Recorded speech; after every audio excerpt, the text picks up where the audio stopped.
மாதிரி water can மூடியை use பண்ணி ஒரு சூப்பரான கேட்ஜெட் வந்து ரெடி பண்ணலாம் ஃப்ரெண்ட்ஸ். இது எல்லாத்துக்கும் கண்டிப்பா யூஸ்ஃபுல்லா இருக்கும். ஃபர்ஸ்ட் வாட்டர் கேன் மூடியை வந்து பாதியா இந்த மாதிரி வெட்டி விட்டுருங்க கத்தியை யூஸ் பண்ணி. அதுக்கடுத்து அதை வந்து நல்லா வந்து மடிச்சும் வந்து விட்டுருங்க. அதுக்கடுத்து மடிச்சதுக்கு கீழே வந்து கத்தியை வச்சு லைட்டா கீறி வந்து விட்டுருங்க, ரெண்டு சைடும் சமமா இருக்கிற மாதிரி. அதுக்கடுத்து ஒரு சின்ன கத்தியை வந்து அந்த கீறினதுக்கு உள்ள வந்து இருக்கிற மாதிரி செட் பண்ணிட்டாலே போதும், நம்மளுக்கு கேட்ஜெட் வந்து ரெடி ஆயிருச்சுங்க. இதை வச்சு என்னடா பண்ணலாம் நீங்க கேட்கலாம். இதை வச்சு நம்ம வந்து வீட்டுக்கு தேவையான கயிறு வந்து ரெடி பண்ணிக்கலாம், பிளாஸ்டிக் கயிறு. இந்த மாதிரி வாட்டர் பாட்டில பாதியா வெட்டி விட்டு முனைய வந்து இந்த மாதிரி இருக்கிற மாதிரி லைட்டா செட் பண்ணிட்டு அது ஜஸ்ட் வந்து உள்ளக்க வந்து இருக்கிற மாதிரி வச்சு விட்டு இழுத்தாலே போதும், நம்ம கயிறு வந்து வந்துகிட்டே இருக்கும். எவ்வளவு வேணுமோ வந்து பாத்தீங்கன்னா இழுத்துக்கலாங்க.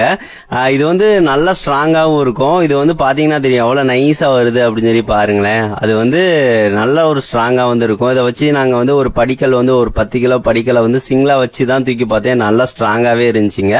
இது கண்டிப்பா உங்களுக்கு யூஸ்ஃபுல்லா இருக்கும். இதை கண்டிப்பா செஞ்சு பார்த்துட்டு எப்படி இருக்குன்னு சொல்லுங்க ஃப்ரெண்ட்ஸ். இந்த வீடியோ பிடிச்சிருந்துச்சு அப்படின்னா ஒரு லைக் வந்து பண்ணுங்க.